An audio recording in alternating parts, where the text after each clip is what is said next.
Welcome to Entry Point Faith. Join us each week to discover fresh meaning in the world and find faith your way. Now, here is Pastor Nancy Lafferty. Welcome back. I am here with my friend Kimberly Morgan, who is also a fantastic vocalist. She's a lead singer for several bands in the Indianapolis, Indiana area.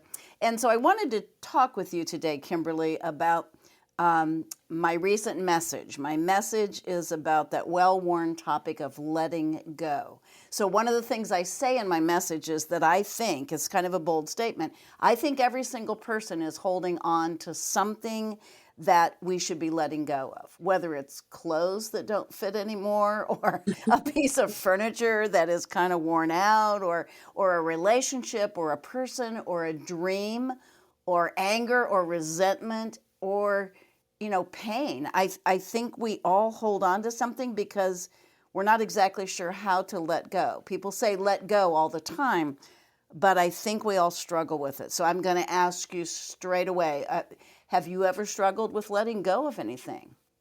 All of the things that you mentioned, I struggle with it. I think it's probably one of my core issues is I hold on to stuff that I shouldn't hold on to. I am, and I know, that when God puts me in places where, let's say, like there was a job that I should have quit sooner than I did. And it was a thing I was praying about it, kept praying about it, but I couldn't understand why the situation didn't change. And then, like I said, I didn't get myself out of it. God finally got me out of it. And I have a habit of doing that same thing. You keep repeating patterns because you didn't learn from the first time. But yeah, so there's stuff I hang on to. So let me talk to you about that job situation, because I actually talk about in the message, we often bargain. And I think holding on to things is a form of bargaining, and it's a form of magical thinking. And tell me if I'm kind of in the middle of your head right now. So maybe when you hated that job, you were thinking, okay, but if I just hold on a little bit longer, either A, it'll get better, it's going to get better, or B, I'll have different tasks to do, or I'll be promoted, and so then I won't have to do this cruddy piece right here that I'm doing. And that is definitely magical thinking, because we hope. And that's kind of the downside of hope, because we all think it's just going to somehow get fixed for us, and Exactly. it doesn't get fixed. And so here we are clinging tightly to this kind of dream. It's going to get better. The same thing with a relationship, right? Oh, it's going to get better. He'll change. She'll change. They'll figure it out. They'll figure out exactly what I want, and they'll just do it, right? That's kind Exactly. of And I magical don't have to do it. thinking. So Yeah. so tell me. So if you will, tell me how God got you out of that job that you couldn't manage to quit yourself. They downsized and they got rid of all of the girls in the office. So it was a thing of, taking, like the stuff that people give you. I mean, really mean things, but you just like, oh, if I turn the other cheek, you're being the good person. But it's self-serving in the sense of, I've allowed them to walk on me, but I'm praying about it, but I'm not doing anything about it. So it's also a thing of it's the animal, so you hold on to it because you think, oh, something else might be worse. So that was the kind of thinking I was doing. Oh, if I start over someplace else, it's probably going to be the same thing, at least the game you play in your head. And we do play games, don't we? We convince ourselves of all kinds of things.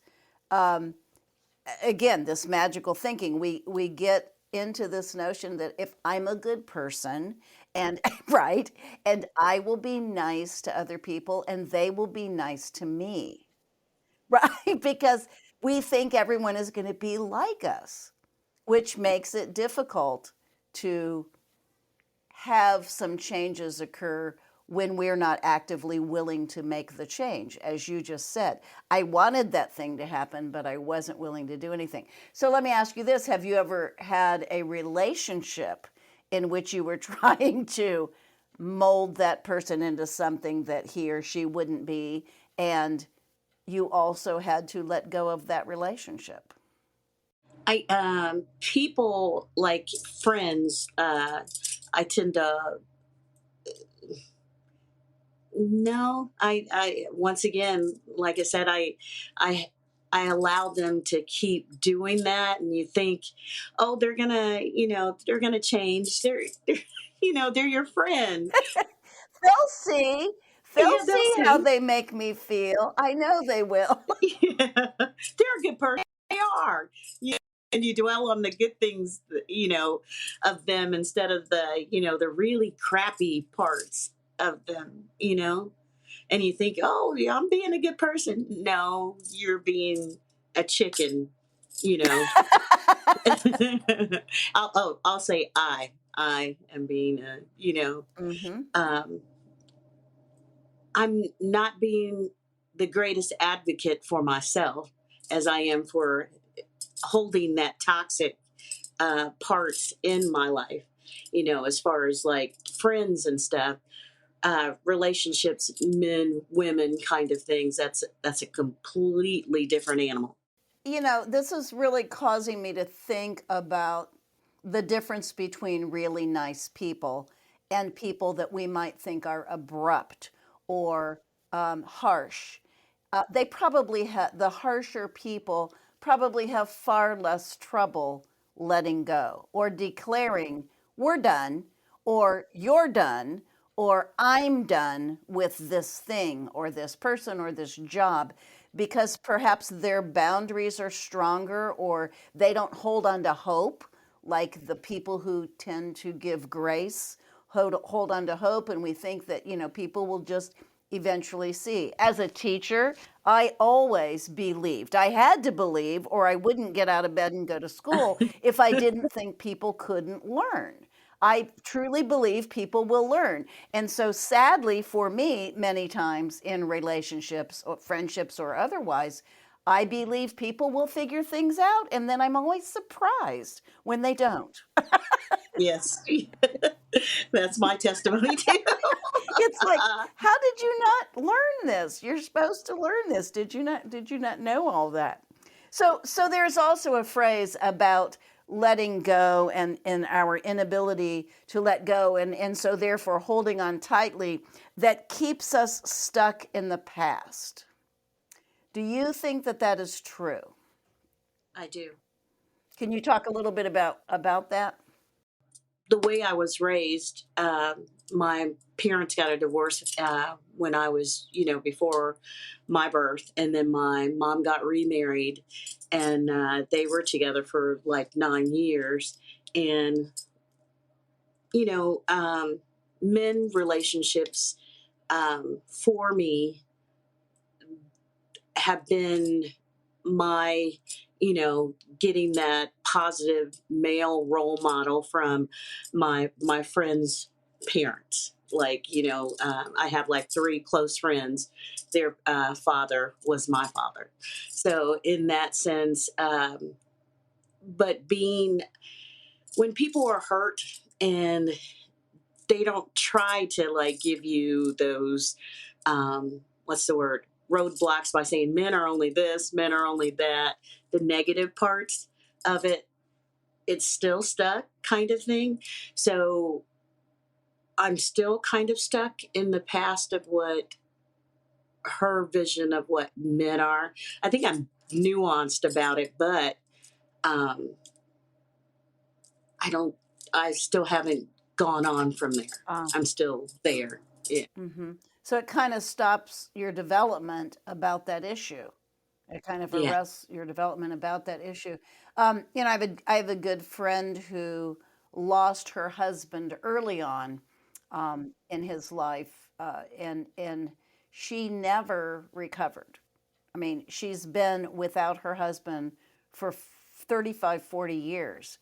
And I would truly also say she is very stuck from her pain and from her sadness and from her loss and from, of course, fear that if she were to fall in love with someone else again, they would also leave her.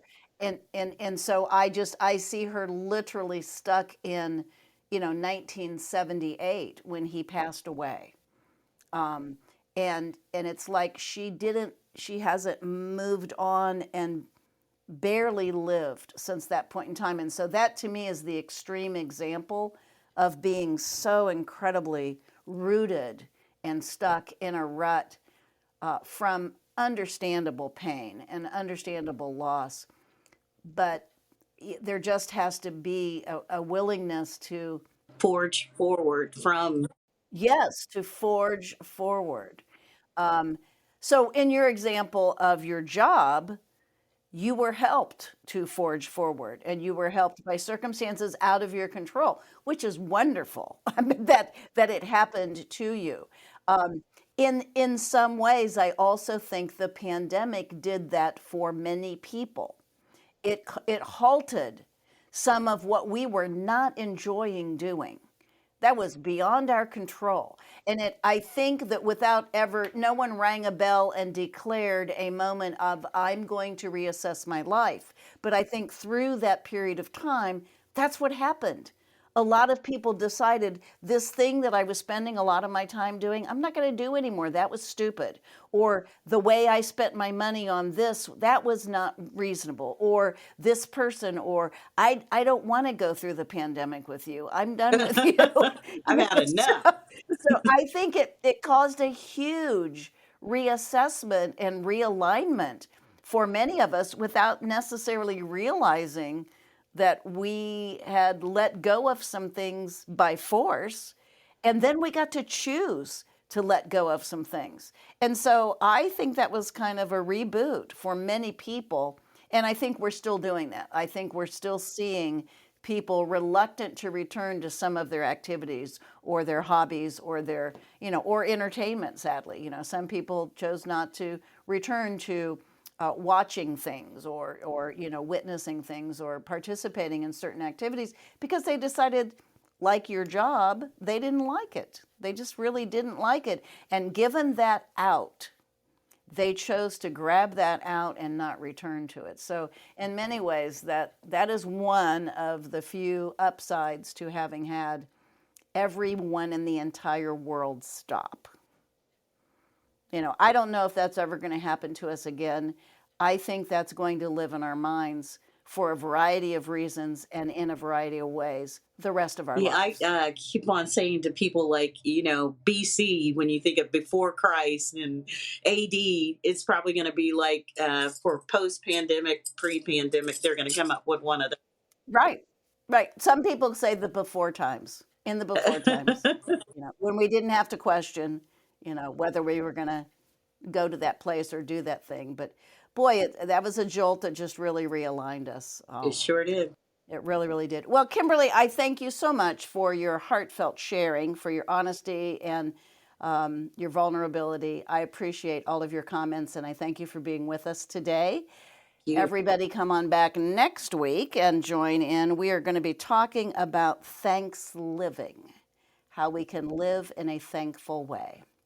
Everybody take care, and I'll see you soon. Thank you. Thank you. Thanks for listening in on this week's discussion on Entry Point Faith. You can join the Entry Point Faith community in person every Sunday at 10:30 a.m. at Conner Prairie in Fishers, Indiana. For more information and a transcript of Nancy's messages, visit entrypointonline.org. Entry Point Faith is brought to you in partnership with mypodcast.media.